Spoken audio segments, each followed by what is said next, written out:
भगवान का दूसरा विवाह जामवंती के साथ होगा। आगे और भी भगवान लीला करते जाते हैं और भगवान के विवाह की कथा आगे बढ़ती जाती है। फिर आगे चल करके भगवान का जो तीसरा विवाह हुआ था वह हुआ था बिंद और अरविंद की बहन मित्रविंदा के साथ। भगवान का चौथा विवाह सत्यभामा के साथ हुआ और ऐसे धीरे धीरे कर करके भगवान का विवाह होते जा रहा है। भगवान का एक विवाह होता है सूर्य की पुत्री के साथ। सूर्य की पुत्री कौन है? यमुना जी, जिनका नाम है कालिंदी। तो कालिंदी के साथ में भगवान का एक विवाह होता है। ऐसे कर करके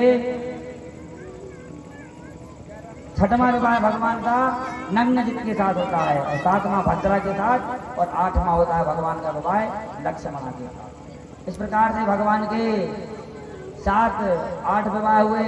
जो भगवान की मुख्य पटरानियां थी वह थी 8। अब जाकर के भगवान के जो 116,000 जो 100 विवाह हुए थे वो ऐसे हुए थे कि एक राजा था जिसका नाम था भौमासुर। भौमासुर राजा ने प्रतिज्ञा की थी कि जब 20,000 कन्या इकट्ठी हो जाएंगी तब हम विवाह करेंगे। बताओ, ऐसे ऐसे राजा भी होते हैं। जब 20,000 कन्या हो जाएंगी तब जाकर के हम विवाह करेंगे। तब भौमासुर जहां भी जाता है कन्या को उठाकर ले आता और जैसे ही यह बात इंद्र को पता चली, इंद्र भौमासुर से रहता था, तो इंद्र ने जाकर के फिर भगवान से शिकायत करी। कहा कि भैया प्रभु ये तो कहीं ना कहीं गलत हो रहा है। एक राक्षस ने 16,100 कन्या को बंदी बना करके रखा है, आप कुछ करिए। तब जाकर के भगवान जाते हैं और भौमासुर से युद्ध करते हैं और भौमासुर का उद्धार कर देते हैं। उद्धार करने के बाद में भगवान ने उन सभी कन्याओं को कारागार से मुक्त किया। कहा, हे बहनों, अब आप अपने घर घर जाइए, अब आप आज से आप मुक्त हुए। जैसे ही उन कन्याओं ने सुना कि बताओ आप अपने घर जाइए, वो कन्याएं समझ गई कि ये तो भगवान है। तब उन कन्याओं ने हाथ जोड़ करके भगवान से प्रार्थना करी कि हे प्रभु, आप तो जानते हैं कि हम राक्षसी के यहाँ रहे, हमारे माता पिता तो हमें स्वीकार कर लेंगे, परंतु हमारा क्या होगा? हमारा क्या होगा? हमारे माता पिता यदि चाहेंगे कि हम अपनी कन्या का विवाह कर दें तो हमारे साथ कोई विवाह नहीं करेगा, क्योंकि सबको पता है कि राक्षस के साथ रही है, कुछ ना कुछ गड़बड़ जरूर होगा।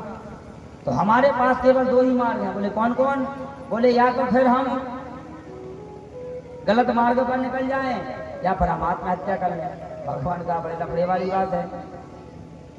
एक तो हमने बचाया, ऊपर से कहीं आत्महत्या, और यदि ये कहीं गलत मार्ग पर निकल जाएंगी तो उसका दोष हमें भी लगेगा। तब भगवान ने कहा देवी फिर एक काम करो। बोले क्या? बोले हमें को पति बना लो। बस वो चाहती थी। कौन व्यक्ति नहीं चाहता कि हम भगवान को पति बना लें? तब जाकर के भगवान ने उन जो भौमासुर के पास में 16,100 कितनी 16,100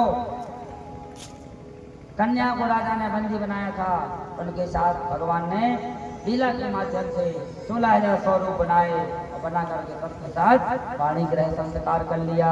बोलो भक्त वत्सल भगवान की जय। अब आप लोग सोच रहे होंगे कि बहुत दिन से कटक रहा है, क्योंकि आज 4 से बाल बच्चे निकले थे हमारे कमरा के पास और कह रहे थे महाराज जी आप चुटकुला नहीं सुनाता हूँ, और चुटकुला सुनाएंगे, इसके बाद वहाँ किसी का काम करेंगे, क्योंकि ना आप सबके मन में हो रहा होगा महाराज को चुटकुले नहीं आते। अब चुटकुला हम तब इतना खतरनाक सुनाएंगे आपको सब नहीं परेशान होगा।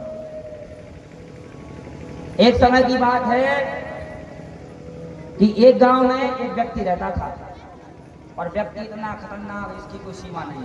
कैसा व्यक्ति? पुलिस का जासूस। पुलिस का जासूस रहता था पूरी बल महल। पुलिस का जासूस रहता था। तब जाकर के उसका यही काम था कि गांव में झगड़ा हुआ तो पुलिस को पहले फोन कर दिया, जहां बैठे लोगों से झगड़ा करवा दी। अब लोग उससे बहुत परेशान। इतने परेशान इसकी सीमा नहीं। बहुत ज्यादा परेशान हो गए गांव वाले, क्या करें व्यक्ति का क्या किया जाए, सबको परेशान करके रखा है। एक दिन ऐसा आया कि वह व्यक्ति मर गया। जब वह व्यक्ति मर गया तो मरने के पहले, क्योंकि पहले का जो समय था, मरने के पहले हर व्यक्ति को पता चल जाता था।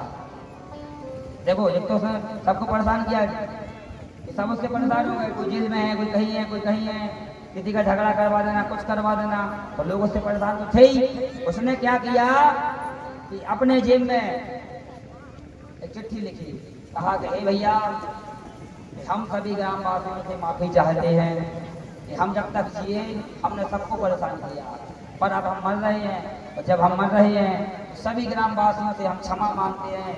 दादा, काका, बब्बा, चाचा, जो भी है सब लोग ग्रामवासी, बड़े भैया, हमें क्षमा करना, और केवल हमने आपको परेशान किया है, इसलिए हम आपसे ज़्यादा कुछ तो नहीं मांग सकते कि आप हमारी तेरही करो, कि आप हमें गंगा जी में बहाने के लिए ले चलो, पर मरने के बाद एक काम करना। बोले क्या? तो बोले जब हम मरे तो हमारे पेट में खूंटा ठोकना, और ठोक करके हमें रस्सी से करोड़ देना। हमारे पेट में खूंटा ठोक करके रस्सी से करोड़ देना। अब वो व्यक्ति मर गया। जब मर गया तो सारे ग्रामवासियों ने सोचा कि बताओ, चलो ठीक है, क्योंकि अब यह अपने यहाँ समय है कि जब व्यक्ति मरता है तो मरने वाले की जेब कान देखे जाते, कहीं सोना तो नहीं रखे, कोई पैसा तो नहीं रखे, कोई वसीयत तो नहीं रखे। तो गांव के 4 सियाने आए, 4 पंच आए, देखा, उसके जेब चेक किए तो चिट्ठी मिली। चिट्ठी में वही लिखा था कि जब मैं मरूं तो मेरे पेट में खूंटा ठोक देना। गांव के दादा हरे बैठे थे, दादा ने कहा चलो भैया ठीक है, परेशान किया तो किया, हो गया, समय कट गया अपना, अब एक काम करो, मर गया, मरने वाले की इच्छा तो पूरी की जाती है, क्यों ना एक काम किया जाए, इसके पेट में खूंटा ठोक दिया जाए। बाड़ई को बुलाया, खूंटा ठोका, और जैसे गांव वाले करोड़ रहे थे कि पीछे से पुलिस आई, और पुलिस ने देखा कि अरे एक व्यक्ति को खूंटा ठोक के करोड़ा जा रहा है। पुलिस ने सभी लोगों को पकड़ा और ले जा करके जेल में डाल दिया। तो कहने का भाव क्या है कि हमें व्यक्ति की उतनी बात को मानना चाहिए जितना सही है। गांव के सियाने लोग पता ही नहीं कर पाए, उसके दुख में भूल गए। इसने लिखा क्या है पढ़ने में कि हमारे पेट में खूंटा ठोक देना और हमें करोड़ देना, वो तो समय की बात है। पेट में सुनना, फिर से खूंटा ठोका और रस्सी बांधी, और जैसे ही गांव वालों ने करोड़ना प्रारंभ किया कि पीछे से पुलिस आ गई। पुलिस ने देखा कि गांव वाले एक व्यक्ति को करोड़ रहे हैं, और जैसे ही करोड़ रहे हैं तो सबको पकड़ा और ले जा करके थाने में बंद कर दिया। सारे ग्रामवासी 300 दिन की सजा में आजीवन सजा काट रहे हैं। पता था कैसे? गाँव वाले कहते दादा देखो तुम्ही ने कहा था कि चलो इसकी इच्छा पूरी कर दो। तो कहने का मतलब है कई व्यक्ति ऐसे होते हैं कि जिंदा रहे तो परेशान, और मर जाए तो भी परेशान। इसलिए हमें ऐसा काम नहीं करना है, हमें व्यक्ति की उतनी बात को ही मानना है जितनी सही है। आइए 2 मिनट कीर्तन कर लेते हैं, एक प्यारा सा भजन सुना दो भैया, क्योंकि आज अंतिम दिन है। इसके बाद सुदामा चरित्र की कथा और कथा विराम। तो हमारी यदि इच्छा है, क्योंकि हम जहाँ भी कथा करने गए सभी लोग बहुत नाचते, पर हमने देखा कि यहाँ के लोगों को या तो हमें लगता है बात की बीमारी है, हो सकता होगी भी, तो कोई नाचता ही नहीं है, या फिर पैर दर्द कर रहे होंगे। हालांकि हम समझदार हैं, क्योंकि आप लोग इस साल में बहुत ज़्यादा घूम रहे हैं, क्योंकि इस साल शादी विवाह कथा बहुत ज़्यादा हो रही है, तो चल चल करके आपको पैर दर्द हो रहे होंगे। इसलिए हम चाहते हैं कि बैठे बैठे ही आप लोग भगवान का भजन कर लें। बोलो भक्त वत्सल भगवान की।